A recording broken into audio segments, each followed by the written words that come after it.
What's the meaning of core?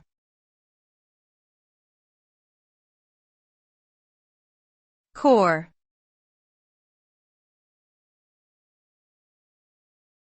Core.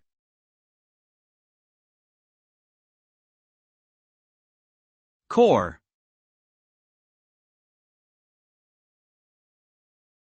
Core.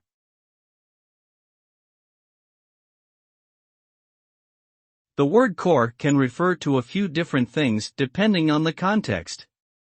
It can mean a military unit composed of 2 or more divisions, or a group of people who work together in a particular field or organization, such as the Peace Corps or the Marine Corps.